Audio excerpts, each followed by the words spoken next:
Hello everyone, welcome to my channel commerce and economics with me. आज हम जिस topic के ऊपर डिस्कशन करने वाले हैं वो है national income and circular flow of income. Now this is very important section of your board exam of your UG PG courses. Circular flow of income BCom third year में macroeconomics में बहुत important section hold करता है। Usually ये question is asked by the universities और BBA में भी, साथ के साथ बोर्ड एग्जाम में भी बहुत इंपॉर्टेंट है। So before starting the chapter आज थोड़ा सा ब्रीफिंग करेंगे सिर्फ नेशनल इनकम के बारे में और सर्कुलर इनकम के कंसेप्ट के बारे में, सर्कुलर फ्लो ऑफ इनकम के कंसेप्ट के बारे में। मॉडल्स हम नेक्स्ट वीडियो में पढ़ेंगे, जो 2 sector 3 sector and 4 sector model है वो हम नेक्स्ट वीडियो में पढ़ेंगे। This video will only be clearing all the concept, जिससे कि आपका वो मॉडल वाला पोर्शन और अच्छी तरीके से क्लियर हो। तो before starting first of all हम मीनिंग पर आ जाते हैं, जो कि आप यहाँ पर देख सकते हैं। National income is defined as the value of all final goods and services produced by the normal residents of a country, whether operating within the domestic territory of the country or outside in a year. अब national income वो income होती है, वो सारा final goods. अब income को कैसे calculate किया जाता है, सबसे पहले ये समझना ज़रूरी है। इनकम हम कैलकुलेट करते हैं ये देख कर कि साल भर में कितना प्रोडक्शन हुआ है।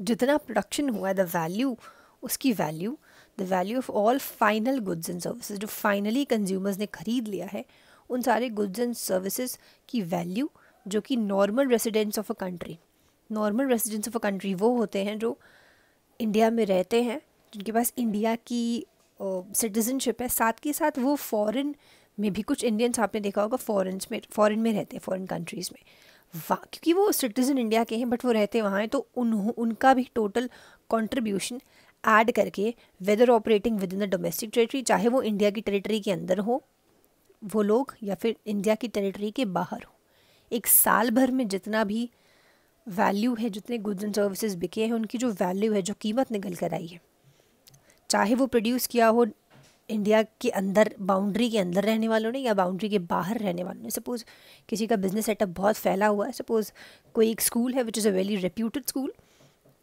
उसकी जो ब्रांचेस है वो ऑल ओवर द वर्ल्ड फैली हुई हैं, तो उसकी है तो वो इंडिया का ही एक स्कूल, बट दो उसकी ब्रांचेस फैली हुई हैं तो उनकी भी इनकम कैलकुलेट होगी, क्योंकि वो एक बिज़नेस है, वो एक सेटअप है जो कि काम कर रहा है टेरिटरी के अंदर भी, साथ के साथ वो टेरिटरी के बाहर भी काम करता है। दैट इज़ वाई उसकी इनकम भी टोटल कैलकुलेट होगी in the national income. This is termed as the national income. एक और बार, it is the value of final goods and services produced by और domestically owned factors of production within a given period. एक हमें पता है कि हर साल हमारी नेशनल इनकम कैलकुलेट होती है, पर कैपिटा इनकम कैलकुलेट होती है, कि उसी हिसाब से किस हिसाब से होगी, value of all final goods and services. आपको बस ये चीज़ याद रखनी है that national income is always calculated on the value of all final goods and services. अब ये कैसे होगा, अभी हम आगे इन पॉइंट्स में जो यहाँ पर मेंशन है इनमें पढ़ेंगे। सबसे पहला पिन पॉइंट जो आप देख सकते हैं, विच इज़ मॉनेटरी एक्सप्रेशन। सबसे इंपॉर्टेंट और सबसे सीधी चीज़ यहाँ पे ये है कि जो नेशनल इनकम है वो हमेशा मॉनेटरीली टर्म्स में ही कैलकुलेट होती है। हम कभी भी किलो की, कितना किलो चीज़ें बिकी, कितने ग्राम चीज़ें बिकी या कितने मीटर चीज़ें बिकी, उसके बेसिस पे कभी भी कैलकुलेट नहीं करते। हम हमेशा मनी टर्म्स में कैलकुलेट करते हैं कि कितने रुपये कलेक्ट हुए, कितने डॉलर, कितने यूरो, कितने येन। तो इन सब चीज़ों के ऊपर सिर्फ और सिर्फ मॉनेटरी एक्सप्रेशन ही काम में आता है नेशनल इनकम के कैलकुलेशन में, not the units, not the weights, not the measures. तो सिर्फ और सिर्फ रुपी ही काउंट होता है मनी के मॉनेटरीली एक्सप्रेशन में। तो बहुत सारी चीज़ें होती हैं कि जब हम यहाँ पर बात करते हैं कि value of all final goods and services, तो गुड्स वो हो सकते हैं कुछ किलो में बिके हों, कुछ मीटर में बिके हों, कुछ लीटर में बिके हों, बट हमें मीटर, लीटर और किलो से कोई लेन देन नहीं। हमें सिर्फ मनी से मतलब है कि वो पर्टिकुलर चीज़ बिकी तो वो कितने रुपए में बिकी, उसके बदले कितने पैसे हाथ में आए। तो this is all about monetarily expression. तो पहली चीज़ ये हो गई कि national income is always calculated on the monetary basis. Second thing is final goods and services. हम हमेशा फाइनल गुड्स एंड सर्विसेज को ही कंसीडर करते हैं। नाउ एक चीज़ बहुत इंपॉर्टेंट है, फाइनल गुड्स और इंटरमीडिएट गुड्स, ये दो चीज़ें होती हैं, लेकिन हम हमेशा फाइनल गुड्स को ही कंसीडर करते हैं। ऐसा कैसे होता है? अब एक एग्जांपल से समझते हैं कि जितने भी कंज्यूमर्स होते हैं वो सारे गुड्स खरीदते हैं, for example refrigerator, TV, AC, ये सारी चीज़ें खरीदी, खाना पीना, तो इसके वो डायरेक्टली ख़रीद के खुद यूज़ कर लेते हैं, वो सारे गुड्स को फाइनली ख़रीद के खुद यूज़ कर लेते हैं। अब आपको फाइनल गुड्स और इंटरमीडिएट गुड्स का डिस्टिंक्शन पता होना बहुत ज़रूरी है। सपोज़ अगर हम बात करते हैं फाइनल गुड्स की, तो final goods are directly consumed, जैसे कि कंज्यूमर गुड्स होते हैं। टीवी अगर हम खरीदते हैं तो हम तुरंत उसे देखने लगते हैं, वो हम अपने घर के लिए खरीदते हैं। कोई चीज़ खाने पीने की लेते हैं तो हम उसे खा लेते हैं। फ्रिज लेते हैं तो हम अपने घर के तुरंत यूज़ के लिए लेते हैं। अब एक तो हो गए फाइनल गुड्स, एक होते हैं हमारे इंटरमीडिएट। अब ये जो इंटरमीडिएट गुड्स होते हैं ये फर्दर प्रोडक्शन में यूज़ हो जाते हैं, इन्हें कहा जाता है इंटरमीडिएट गुड्स। अब intermediate goods are those goods which are used by the producer as inputs. जैसे कि किसी चीज़ को बनाना है, सपोज फ्रिज को बनाना है, फ्रिज को बनाने के लिए हमें लोहे की ज़रूरत है, तो लोहा हमें जहाँ से मिलेगा, जैसे कि वो एक रॉ मटेरियल ही हुआ एक फ्रिज बनाने की कंपनी के लिए। अगर कोई कंपनी है जो फ्रिज बनाती है, उसके लिए लोहा हो गया, मेटल हो गया, स्टील हो गया, ये सारी चीज़ें रॉ मटेरियल का काम करती हैं। वो इन चीज़ों को ख़रीदेंगे, फिर इन्हें बनाएंगे, असेंबल करेंगे, जोड़ेंगे, तब जाके एक फ्रिज बनेगा जो कि एक फाइनल प्रोडक्ट होगा। तो इस तरह से इंटरमीडिएट में हमारे आ जाते हैं raw material, inputs, etcetera etcetera. तो ये सारी चीज़ें आ जाती हैं हमारी इंटरमीडिएट गुड्स में। तो इंटरमीडिएट गुड्स में जब ये सारी चीज़ें आ जाती हैं तो इन्हें हम फाइनल गुड नहीं कहते। अब सबसे पहले आपको समझना ज़रूरी है कि फाइनल गुड्स वही गुड्स होते हैं जो कंज्यूमर डायरेक्टली ख़रीद लेता है, फिर सीधे इस्तेमाल करने लगता है। और इंटरमीडिएट प्रोडक्ट्स या इंटरमीडिएट गुड्स वो होते हैं जो प्रोड्यूसर्स ख़रीदते हैं फर्दर प्रोडक्शन के लिए। अब फॉर एग्जांपल मार्केट में मशीनें अगर बिकती हैं, मार्केट में टूल्स अगर बिकते हैं, और ये सारी चीज़ें बिकती हैं, फर्टिलाइज़र्स अगर बिकते हैं, सीड्स बिकती हैं, तो हमें क्योंकि हमें कंज्यूमर है तो हमें फर्टिलाइज़र का, सीड खरीदने का या फिर मशीनें ख़रीदने का, पेपर की मशीनों का हमें कोई काम नहीं है, क्योंकि हम फाइनल गुड्स ही ख़रीद लेते हैं। ये सारी चीज़ों का काम है प्रोड्यूसर्स को, फार्मर्स को। फार्मर्स को ज़रूरत है सीड की, फर्टिलाइज़र्स की, क्योंकि वो उनका यूज़ करेंगे, फिर उन्हें खेतों में सीड्स को बोएंगे, तब जाके हमें वीट मिलेगा। वीट जब आटा बनेगा तब जाके वो एक फाइनल प्रोडक्ट बनेगा और हम उसे खरीदेंगे। बट ये जो इंटरमीडिएट गुड्स होते हैं, जैसे कि रॉ मटेरियल हो गया, इनपुट्स हो गया, सीड्स हो गई, फर्टिलाइजर्स हो गए, ये सारी चीज़ें खरीदते हैं हमारे प्रोड्यूसर्स। प्रोड्यूसर्स ही हमारे रॉ मटेरियल खरीदेंगे फार्मर से। कॉटन, सपोज कॉटन खरीद के कॉटन का कपड़ा बनाएंगे। अब हमारे लिए फाइनल प्रोडक्ट तो वो कॉटन का कपड़ा है, हमारे लिए रुई से हमें कोई मतलब नहीं है। तो ये होते हैं इंटरमीडिएट गुड्स जो कि प्रोड्यूसर्स को इनसे काम होता है। मतलब इंटरमीडिएट मतलब मिडिल में ये गुड्स है, ये एक ज़रिया बनेंगे फाइनल प्रोडक्ट बनने का। तो फाइनल गुड्स एंड सर्विसेज को ही हम हमेशा इंटरमीडिएट गुड्स में इंक्लूड करते हैं, कभी भी इंटरमीडिएट को इंक्लूड करके। अब हमने फिर से एक बात करी कि नेशनल इनकम जो है वो फाइनल गुड्स एंड सर्विसेज की वैल्यू होती है। ठीक, फाइनल गुड्स एंड सर्विसेज की वैल्यू होती है, मतलब कि जितनी चीज़ें फाइनली कंज्यूमर ने पे करी। फॉर एग्जांपल हमने एक फ्रिज ख़रीदा, वो फ्रिज हमने ख़रीदा 30,000 रुपये का, वो ख़रीद के हम अपने घर ले आए। अब वो 30,000 रुपये नेशनल इनकम में, क्योंकि वो चीज़ बिकी है, वो फ्रिज बिका है, तो वो वैल्यू ऑफ गुड में शो हो जाएगा 30,000 रुपये।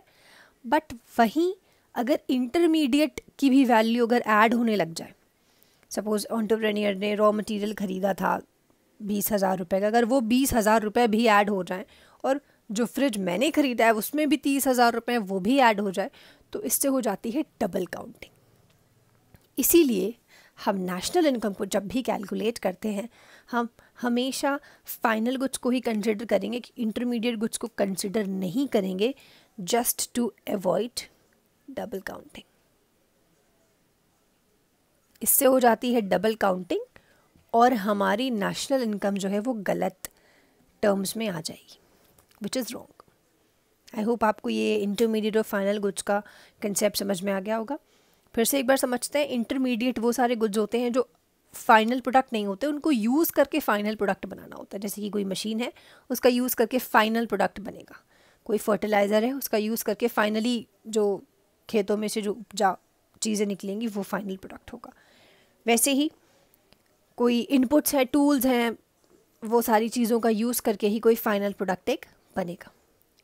और जो फाइनल गुड्स होते हैं वो गुड्स होते हैं जो कंज्यूमर डायरेक्टली खरीद के कंज्यूम कर लेता है। और नेशनल इनकम में we only consider the value of final goods and services, जो कि आप डेफिनेशन में भी यहाँ पे पढ़ रहे थे। Just to avoid double counting, intermediate products की काउंटिंग कभी भी नहीं होती है। Keep this in your mind. अब आ जाता है this next point which is flow. Flow का मतलब एक रेगुलर फ्लो। अब ऐसा कैसे होता है? नेशनल इनकम को एक फ्लो कंसेप्ट भी कहा जाता है। फ्लो मतलब एक क्वांटिटी जो कि एक समय से मेजर हो रही हो, उसे ही कहा जाता है फ्लो। और नेशनल इनकम भी एक समय से मेजर होती है और वो भी एक फ़्लो वेरिएबल है, इसीलिए उसे भी कहा जाता है फ़्लो। वो हमें बताती है कि कितने रुपए की चीज़ें हमारी कंट्री में फ़्लो हुई हैं पर यूनिट टाइम पे। सपोज़ अगर हम एनुअली अपनी नेशनल इनकम कैलकुलेट करते हैं तो एक साल भर में कितनी इनकम फ़्लो हुई है वो हमें बताता है हमारा फ़्लो कंसेप्ट।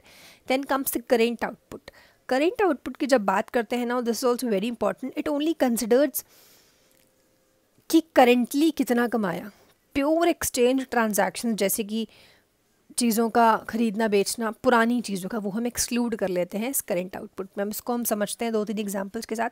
सबसे पहली चीज़, हम जब करेंट आउटपुट की बात करते हैं तो हम उसमें सिर्फ उस साल का प्रोडक्शन जितना हुआ है सिर्फ वही लेते हैं। अगर कोई पुरानी चीज़ है, सपोज़ मेरे पास एक सेकेंड हैंड कार है और मैंने वो बेच दी, तो क्या वो सेकेंड हैंड कार जो मैंने बेची उसकी उससे जो पैसा जो जनरेट हुआ, क्या वो नेशनल इनकम में काउंट होगा?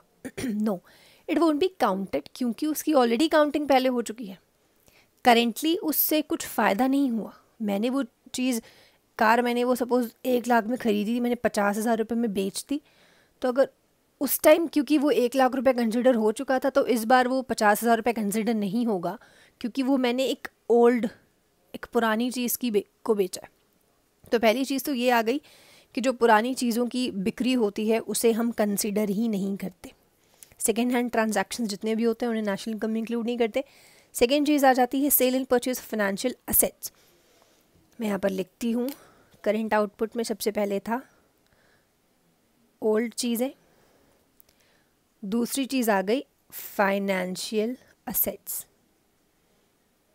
जब हम फाइनेंशियल एसेट्स की बात करते हैं जैसे कि बॉन्ड्स एंड शेयर्स, उन्हें भी नेशनल इनकम से एक्सक्लूड कर दिया जाता है, क्योंकि जो ये ट्रांजैक्शन होते हैं उनसे कोई डायरेक्टली करंट प्रोडक्शन नहीं होता, उससे कोई डायरेक्टली प्रोडक्शन नहीं हो रहा है, वो सिर्फ ट्रांसफ़र हो रही है परचेजिंग पावर एक से दूसरे पे, दूसरे से तीसरे पे, तीसरे से चौथे पे। तो इसीलिए इन फाइनेंशियल असेट्स जैसे कि बॉन्ड हो गए, डिबेंचर्स हो गए, शेयर्स हो गए, इनको हम इंक्लूड नहीं करते। That's why they are excluded. तीसरी एक चीज़ आती है जिसे हम कहते हैं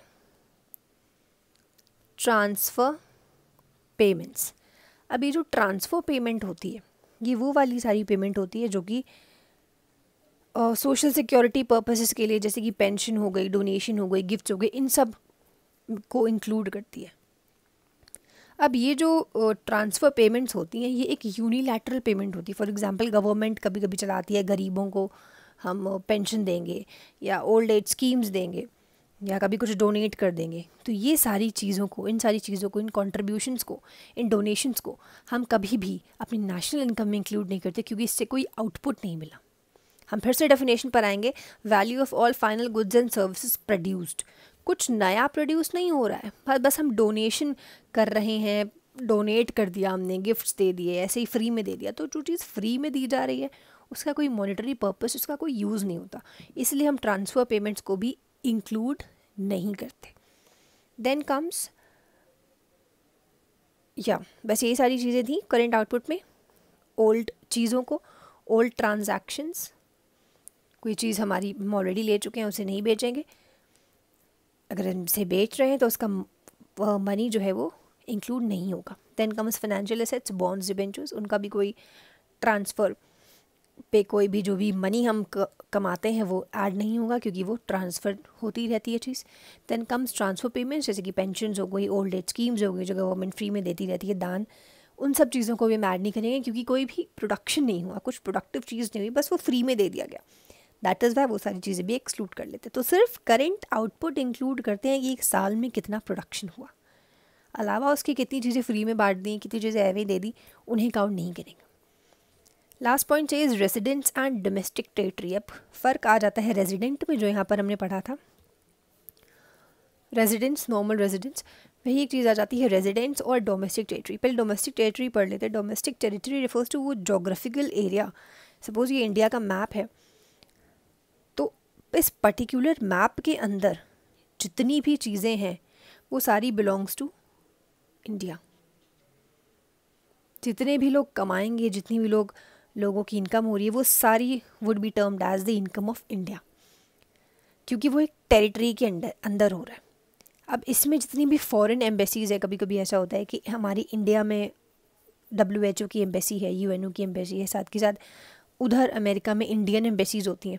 वैसे ही इंडिया में जितनी भी एम्बेसीज़ है, उनकी जो कमाई है वो हमारी इंडिया में काउंट नहीं होगी, वो काउंट होगी उनकी खुद की कंट्री में। तो this is only the boundary. एक डोमेस्टिक टेरिटरी मतलब अपने देश की बाउंड्री, उसके अंदर का सारा एरिया, एक्सक्लूडिंग फॉरेन एम्बेसीज। जो फॉरेन की एम्बेसीज होती हैं, जो इंटरनेशनल इंस्टीट्यूशंस होते हैं, जो UN और WHO के ऑफिसेज होते हैं, उन्हें हम एक्सक्लूड करके सिर्फ और सिर्फ अपनी कंट्री की जितनी भी चीज़ें हैं उन्हें इंक्लूड करते हैं। साथ के साथ जो हमारी खुद की एम्बेसीज़ है, जैसे हमारी एक एम्बेसी पाकिस्तान में हो, हमारी एक एम्बेसी अमेरिका में हो, उन एम्बेसीज़ को इंक्लूड करते हैं और फॉरेन एम्बेसीज़ को एक्सक्लूड करते हैं। उसे कहते हैं डोमेस्टिक टेरिटरी। अब आ जाते हैं रेजिडेंट्स। नो नॉर्मल रेजिडेंट्स बात तो एक ही है। Normal residents are those people, वो लोग होते हैं जो रिसाइड करते हैं किसी कंट्री में जहाँ पे उनका इकोनॉमिक इंटरेस्ट भी लाई करता है। ज़रूरी नहीं है कि हमारी कंट्री में जो रह रहे हों वो हमारी कंट्री के ही सिटीजन्स हों। वो नॉर्मल रेजिडेंट्स इंक्लूड करते हैं और national as well as foreign भी हो सकते हैं, बट वो आ रहे हैं तो उन्हें भी हम इंक्लूड कर लेते हैं नॉर्मल रेजिडेंट्स, क्योंकि उनका इकोनॉमिक इंटरेस्ट मतलब वो यहाँ पर कुछ बिजनेस पर्पसेस के लिए, कुछ कंट्रीब्यूट करने के लिए वो यहाँ पे हैं। दैट इज़ वाई उन्हें हम कहते हैं रेजिडेंट्स। अब आ जाता है second most important, which is circular flow of income. आज हम ये भी पढ़ेंगे what is the meaning of circular flow of income. So let's start. Circular flow of income is defined as the flow of payments and receipts for the goods and services and factor services between different sectors of economy. हम circular flow of income एक flow of income पढ़ते हैं एक circular form में, जहाँ पर payment जाती हैं और रिसीट्स आती हैं। मतलब कितना पेमेंट गुड्स एंड सर्विसेज का किया गया और फैक्टर सर्विसेज कैसे ली गई between all the sectors of the economy. Economic sectors होते हैं, वो अभी हम पढ़ेंगे।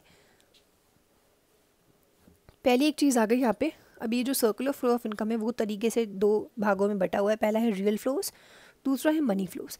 रियल फ्लो में क्या इंक्लूड होता है? It includes the flow of factor services from owners of factor services.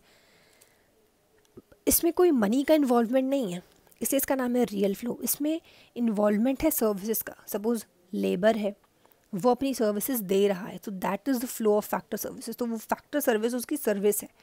जब वो अपनी सर्विस देता है फ्रॉम द ओनर्स, जब लेबर खुद अपनी सर्विस देता है, उसे कहते हैं रियल फ्लो, मतलब उसकी सर्विस का फ्लो।